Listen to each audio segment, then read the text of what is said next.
came back. How's it going? How was Thanks, lunch? man. It was macaroni and cheese and a bun and some milk. So it was good. Oh, that's not It's milk with bad. everything. Oh, Yeah. So, Chocolate milk or regular oh, milk? just regular milk. Oh, Chocolate milk's, I guess that's like, I don't know. special, That's special. special. It is a holiday today, you know that. I know, but Okay. I think they had chocolate milk on Christmas. A little bit. Oh, really? Yeah, they got milk with everything here, obviously, the state. So, Yeah. ah, A lot of dairy. the dairy state. yeah. So they got cheese with a lot of stuff too. So, Macaroni and cheese. yeah. Well, we brought you some non-lactose Powerade if you'd like it. Seriously? Yeah, all yours. Wow. Thank you. That's cool. Thank you. Yeah, you bet. So we don't want to take you, all day, That's fine. and we really do appreciate being able to sit down and talk with us. There's a few things we want to kind of clear up, wrap up, and then if you have any questions for us, Okay. that'd be fine too. Don't want to forget. Did you want to talk about Ronnie real quick or no? I talked to your dad. We were at lunch. Oh, okay. And a couple things we talked about, your property and, waiting on the DA's office. But then the reason he called was Dave Cullen. Dave Cullen? Okay. Yeah, he's going to go pick up some of your personal items out of the house Okay. today. So, Okay. yeah, so I just want to let you know that. Okay. We didn't tell him anything about what we talked No, about. he doesn't Oh, know. okay. Yeah, Yeah, he doesn't even know we're here. no, Oh, okay. no. He just lives like around the corner from me, so Right. that'd be good. Yeah, yeah. So a lot of times when anybody goes over there, they usually call just so I can give everybody a heads up. That way, I don't have an issue with neighbors calling and saying somebody's getting into the house. Okay. So that's why we do that. Okay. Has anybody been like checking on the house, making sure like pipes haven't broken and all that kind of stuff? Water's off. Okay, good. I do know that. I was worried about like sprinkler and all that stuff. But I usually blow them out and all that kind of stuff. Right, but I right. figured Yeah, I the don't know if water. anybody was actually going through it or watching it or anything. The water's been off for a while. I do know that. The power's still on there. Oh, it is? So. Yeah.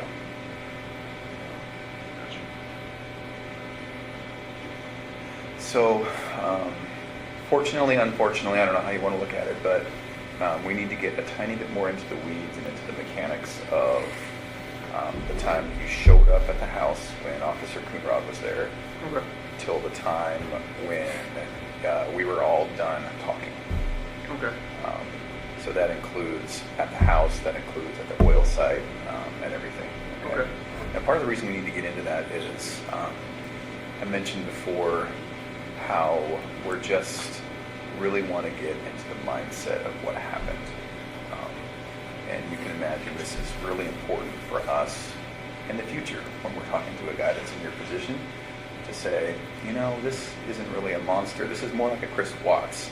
And boy, we remember with Chris, had we asked this or had we done this, we really could have been better. And so that's why we want to get into the mechanics of it a little bit more with you. And that's going to mean exactly how, exactly when, where were you, what was, Shanann wearing, or all of that, right? So we really just need for you to take a deep breath and get into it with us. And would it be all right if we ask you some specific questions? Okay. So one of the first things we want to talk about was when you came home. So this is after they had passed, and you came home and met with Officer Coonrod. One of the first things we see on the video is you walking into the garage and then into the Shanann's car. Remember what that was about? In your car? Yeah, like I think you opened a door or something? Yeah, you opened the passenger door, and it looks like you were looking for something, or maybe you picked something up. Do you recall what that was? Not that I'm aware of. Not looking for anything, but maybe just opening the car door to see if see if there. Because I think Nikki was saying, I think I see the car seat still in there. Yeah. Something like that. And I was, Okay. when I opened up the door, I looked at him just to, it's like the first reaction of whatever, everybody's just waiting, pretty much waiting again. Chris Watts entered prison not just as a convicted murderer, but as one of the most infamous criminals in recent American history. From the moment his name spread among inmates, whispers followed him down the hallways. Unlike other prisoners who arrive with anonymity, Watts carried a label that made him a target: wife killer, child killer, monster.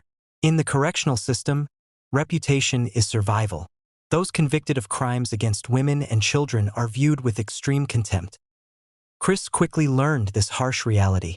Guards warned him, intentionally or not, that certain prisoners would not tolerate him sharing the same space. He was a walking embodiment of betrayal, a man who had violated the most sacred bonds. The first few weeks were the hardest. Inmates avoided him at first, sizing him up, watching how he moved, how he ate, how he responded to intimidation. Watts reportedly spent long hours alone, reading the Bible and writing letters, attempts to maintain calm and distance. But isolation wasn't by choice. It was imposed by fear, disgust, and the unspoken prison code that protects those who would harm one another's victims. Even outside the cell, his notoriety followed him. Surveillance footage, casual conversations, and guards' whispers made clear that no part of the prison would treat him like an ordinary inmate. His identity was no longer husband or father. He was, to those around him, a cautionary tale of betrayal and cruelty. Life in prison is ruled by unspoken laws, a hierarchy that punishes betrayal and rewards toughness. For Chris Watts, that hierarchy was merciless. Inmates who commit crimes against women and children are universally reviled. Watts' crime, the murder of his pregnant wife and 2 young daughters, made him a pariah from the moment he stepped inside. His name alone was enough to spark fear, disgust, and even hostility. From the start, he understood the delicate balance of survival. He had to navigate every interaction carefully, avoid drawing attention, and maintain a low profile. In the yard, every glance from another inmate carried a weight. Some watched silently, others whispered behind his back. A single misstep could provoke ridicule, intimidation, or violence. Watts quickly learned that in prison, reputation precedes action. And his was infamous. Even inside his cell, isolation was relentless. Fellow inmates avoided him, and the prison staff monitored his movements closely. Watts spent hours reading, writing letters, and keeping routines deliberately simple. These habits were not hobbies. They were shields. Every step, every gesture was measured, carefully calculated to avoid confrontation. But even in isolation, Watts' notoriety followed him. New inmates arrived knowing his story, the murders, the headlines. Some approached with curiosity, others with silent contempt. He became a subject of whispered conversations, a living cautionary tale. His presence reminded everyone around him of the darkest extremes of human behavior, that a man could betray the most sacred bonds and still appear ordinary to the world. Despite all precautions, Watts was never free from judgment. Every day, he faced the collective revulsion of the prison community, a constant reminder that actions have consequences, and some crimes mark you forever. In prison, Chris Watts isn't just an inmate, he's a symbol. A man who killed his pregnant wife and 2 young daughters carries a reputation that precedes him, and in the hierarchy of prison, that reputation is a death sentence in social terms. Inmates don't need to know him personally to despise him. His crime alone is enough to make him untouchable, reviled, and isolated. Every day is a careful calculation. Even walking to the cafeteria, Watts must monitor every glance, every movement.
Every whisper. He knows that a wrong step, a raised voice, or even a casual smile could trigger aggression. Inmates who have committed lesser crimes look at him with a mixture of disgust and fascination, some whispering his name as a warning, others sizing him up as if testing boundaries without words. Watts reportedly spends most of his time alone. The recreation yard is brief, structured, and supervised, and even then, he moves like a shadow, avoiding the gaze of those who would see him as prey. He reads, writes letters, and keeps his interactions minimal. Silence is safety. Obedience is survival. Every gesture is measured to maintain invisibility. Yet the prison world is unforgiving. New inmates arrive knowing his story. They've seen the news, the headlines, the social media coverage. Chris Watts becomes a living legend. Not for fame, but for infamy. He is a reminder to every prisoner of the consequences of violating the most sacred bonds of trust, the ultimate betrayal of family. Even the guards recognize his precarious position. They move him carefully, try to prevent him from entering situations that could turn violent, but no precaution can shield him from whispers, stares, and the collective judgment of the prison population. He is surrounded by humanity yet entirely alone, living with the knowledge that no one sees him as anything other than the man who killed his family. Prison life is never easy, but for Chris Watts, it is uniquely punishing. Unlike other inmates who blend into the shadows or form alliances, Watts exists in a constant state of isolation. His crime, the murder of his pregnant wife and 2 young daughters, guarantees he will never be fully accepted. Every day, he faces the unspoken reality that those around him despise him, fear him, and scrutinize his every move. His daily routine is structured to survive rather than thrive. Mornings begin with count and inspection, followed by hours of solitude in his cell. Meals are brief, silent affairs. Recreation is carefully timed, with limited interaction to prevent conflict. Watts reportedly spends much of his time reading the Bible, writing letters, and reflecting. Though whether this reflection is remorse or self-preservation is unclear. In prison, the act of keeping one's head down is as much a survival tactic as it is a psychological necessity. The psychological toll of such isolation is heavy. Watts is surrounded by other men, criminals of all types, yet no one offers companionship. Inmates avoid him not out of politeness, but contempt. The whispers follow him, the sideways glances judge him, and the knowledge that his infamy precedes him leaves him constantly aware of his place at the bottom of the social ladder. There is no escape from his reputation. Even minor interactions carry the weight of scrutiny. Guards recognize his vulnerability, moving him carefully to avoid potential confrontations. But protection cannot erase the social reality of prison. Watts exists in a bubble of constant tension, navigating a world where survival depends on invisibility, obedience, and awareness. Every day is a reminder of the consequences of his choices, of the family he destroyed, and the freedom he traded for infamy. If this story captures your attention and you want to explore more hidden truths about notorious criminals, please like this video, share it with someone who loves true crime, and subscribe to Dark Corner True Crime. Turn on notifications to dive deeper into stories that expose the darkness behind ordinary lives. In the prison hierarchy, Chris Watts occupies the lowest rung. Among the men around him, there is a silent understanding. Those who harm women and children are despised, feared, and often targeted. For Watts, this means that any interaction carries immense risk, and his social life inside the walls is limited to a few carefully calculated gestures. Inmates reportedly watch him constantly. A glance too long, a casual tone, or an unintended movement can provoke aggression. Some whisper behind his back, recounting his crimes as warnings, while others study him, testing his reactions with veiled threats. Watts has learned quickly that survival isn't about proving strength, it's about avoiding notice. In this world, invisibility is protection, and any attempt at normal interaction could lead to violent consequences. Meals, recreation, and movement through the facility are meticulously structured. Watts keeps his head down, rarely speaking unless spoken to, and even then, his words are neutral and measured. The subtle cues of prison life, body language, tone, posture, are weapons he must wield carefully to avoid drawing ire. Guards are aware of his vulnerability and supervise closely, but they cannot shield him from the social reality of prison judgment.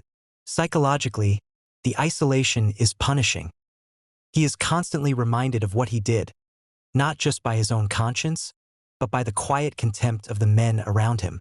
What's crime is his defining identity inside these walls. There is no redemption in their eyes, only disgust. Even in group activities, he moves like a shadow, aware that every interaction is a silent negotiation, a test of endurance. Yet Watts adapts. He writes, reads, and reflects, cultivating a rhythm that keeps him alive in a world that would otherwise reject him completely. The life he once took for granted, freedom, control, the adoration of family, has been replaced by a life measured in caution, isolation, and the constant judgment of those around him. Time moves differently in prison, and for Chris Watts, each day brings a relentless confrontation with the consequences of his actions. The notoriety he carried outside now shadows him inside, and the psychological toll is profound. Surrounded by men who despise his crime, who know the full horror of what he did, Watts exists in a constant state of tension, where every thought, gesture, and movement is scrutinized. He is known throughout the prison, not for his skill, not for his intelligence, but for his infamy. Inmates avoid him, whisper about him, and measure their own morality against his choices. A child killer, a wife killer, a man who destroyed the lives of the people who trusted him most. This is how the prison population sees him. And in that perception lies both his punishment and his danger. Isolation, once a protective tactic, has become a daily psychological burden. Watts reportedly spends hours reading, writing letters, and reflecting, but solitude offers no comfort. Every knock on the door, every distant laugh, every murmur in the yard is a reminder of the world he destroyed and the world he can never rejoin. His infamy follows him like a shadow, never allowing respite, never offering peace. Even interactions with guards carry weight. He must balance politeness with caution, maintaining control over what he can, his words, his demeanor, his reactions, while being acutely aware that respect is conditional, fleeting, and often non-existent. Every day in prison is a reminder of the man he once was, the man he pretended to be, and the man he can never become again. Chris Watts' life behind bars is defined by isolation, fear, and the enduring weight of his crime. His freedom, once a fantasy, has been replaced by infamy and psychological torment. A life that reflects, with chilling clarity, the choices that destroyed his family. Chris Watts' life in prison is defined by solitude, infamy, and the unending shadow of his own choices. Every day, he confronts the consequences of a crime that shocked a nation, the murder of his pregnant wife and 2 young daughters. There are no headlines here, no social media attention, no friends or family to placate. Only the weight of isolation and the judgment of those around him. Inmates still whisper his name, a cautionary tale of betrayal and cruelty. Guards keep him under watchful eyes, carefully navigating his movements to prevent incidents. Even simple interactions, meals, recreation, routine checks, are fraught with tension. Watts has adapted to this life, but the psychological toll is undeniable. He spends hours reading, reflecting, and writing letters, not out of companionship, but as a way to cope with the constant awareness that he is universally despised. He is a man trapped not only by walls and bars, but by infamy itself. His notoriety follows him, a permanent marker of the darkest act of his life. Every new inmate learns of him, every inmate judges him, and even the most hardened prisoners see him as the ultimate warning. The man who destroyed the lives of those who trusted him most. Yet, in this bleak environment, Watts is forced to reckon with himself. The freedom he sought outside has been replaced by the cage of isolation, fear, and contempt. The life he once envisioned, with a new beginning, a mistress, and a future untouched by responsibility, exists now only as a memory, and the reality of his punishment is inescapable. Chris Watts may serve his sentence behind bars, but in the walls of prison, freedom is only an illusion. Every day, he lives under the weight of his own infamy, a man who became the object of fear, contempt, and silent judgment. The murder of his pregnant wife and 2 young daughters did more than end lives. It branded him for life, a man defined by the darkest act imaginable. Inside, the world is small but relentless. Watts navigates narrow corridors, crowded yards, and shared spaces with extreme caution. Other inmates avoid him, but the avoidance carries a weight of scrutiny, each glance, each whisper, a reminder that he is despised and marked. Guards supervise him closely, not only to maintain order but to prevent those same inmates from delivering their own form of justice. Watts' notoriety is both his protection and his torment, isolating him from companionship and human connection. Psychologically, the toll is severe. He reads, writes letters, and spends hours reflecting, but reflection brings no solace. The world he sought outside, a life free from responsibility, free from consequences, has been replaced with constant vigilance, fear, and solitude. There is no redemption here, no applause, no second chance. Only the constant reminder that every choice he made brought him to this unyielding reality. Even in silence, Watts' legacy resonates. Inmates know his story. Newcomers are warned. Staff observe his routines. And outside, the world remembers him for his betrayal, his cruelty, and the lives he stole. His infamy is permanent. His punishment extends far beyond prison walls. If this story unsettles you and makes you reflect on the darkest corners of human nature, please like this video, share it with someone who loves true crime, and subscribe to Dark Corner True Crime. Turn on notifications to follow more chilling stories of ordinary people hiding unimaginable darkness. Chris Watts is alive, but his life is a cautionary tale, a haunting reminder that some choices echo forever, leaving shadows that can never be erased.